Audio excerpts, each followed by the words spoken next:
करते हैं और वो है कमिंस इंडिया का। कमिंस इंडिया को अगर आप देखेंगे तो उसने अपने नतीजे पेश किए हैं और नतीजे अनुमान से थोड़े बहुत बेहतर नजर आ रहे हैं। इस पर बातचीत करने के लिए हमारे साथ कंपनी की एमडी श्वेता आर्या जुड़ चुकी हैं। गुड आफ्टरनून मैम, और बहुत बहुत स्वागत है आपका ईटी नाउ स्वदेश पे। मैं आपके नंबर्स देख रहा था, मुनाफा अच्छा खासा बड़ा है, लेकिन आगे के लिए आउटलुक क्या है ये मैं आपसे जानना चाहूँगा। खासकर FY25 और 26 के लिए किस तरह का आउटलुक आप देना चाहेंगी? तो आगे आने वाले ये फाइनेंशियल ईयर, तो एक क्वार्टर जो रह गया इस फाइनेंशियल ईयर में, ये फाइनेंशियल ईयर के लिए हमारा ग्रोथ आउटलुक है डबल डिजिट ग्रोथ का। और आने वाले फाइनेंशियल ईयर में भी इंफ्रास्ट्रक्चर स्पेंडिंग कंटिन्यूड है हमारे देश में। और जिन सेगमेंट्स में हम काम करते हैं इंडिया में, पावर जनरेशन, इंडस्ट्रियल और आफ्टर मार्केट, उन सेगमेंट्स में हम डिमांड देख पा रहे हैं। तो अगले फाइनेंशियल ईयर के लिए भी हमारा आउटलुक डबल डिजिट ग्रोथ का है। श्वेता जी, प्रशांत बात कर रहा हूं और अच्छा लग रहा है आपसे आपके नतीजों और बाकी पहलुओं पर बातचीत करने में। मेरा सवाल एबिटा मार्जिन्स को लेकर है। किस तरह का नज़रिया वहां बन रहा है और क्या ये कहना सही रहेगा कि जो आगे गोइंग फॉरवर्ड आउटलुक होगा वो 21% से ऊपर तक का रह सकता है?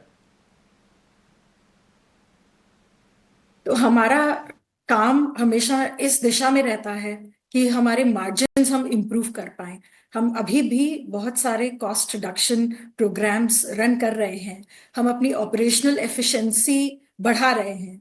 और हमारा ये हमेशा कोशिश रहती है कि हमारे कस्टमर्स को हम वैल्यू प्रोवाइड करें और उसके साथ अपनी मार्जिन्स भी इम्प्रूव कर सकें। तो ये काम जारी है। तो हमारी उम्मीद है कि हम मार्जिन्स इम्प्रूव कर पाएंगे।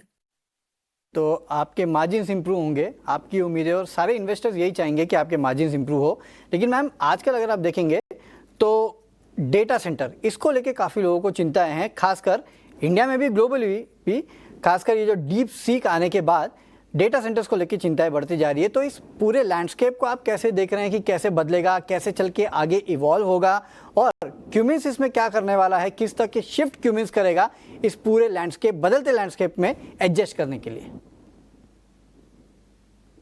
देखिए, ये सब जो नए डीप सीक जैसे सॉल्यूशंस आ रहे हैं, उससे डेटा सेंटर्स की डिमांड तो बढ़ रही है। और हम ये देख पा रहे हैं कि आगे के कुछ सालों में बढ़ेगी दुनिया भर में, सिर्फ इंडिया में नहीं।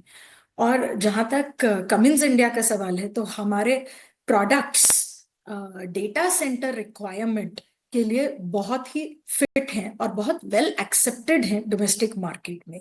साथ ही हम यहाँ से एक्सपोर्ट भी करते हैं। तो हमारा नजरिया है कि जैसे जैसे डेटा सेंटर डिमांड, जब ज्यादा ज्यादा डेटा सेंटर्स इस्टेब्लिश होंगे, उनकी बैकअप पावर डिमांड भी ग्रो होगी। और वो बैकअप पावर डिमांड के लिए डीजल जनसेट एक बहुत ही बेहतरीन सॉल्यूशन है, क्योंकि लंबे समय के लिए रिलायबल पावर प्रोवाइड करना, एक कॉस्ट में जो कस्टमर एक्सेप्ट करते हैं और क्वालिटी जो कस्टमर एक्सेप्ट करते हैं, वो प्रोवन है कमिंस के प्रोडक्ट का, डोमेस्टिक मार्केट में भी और एक्सपोर्ट मार्केट में भी।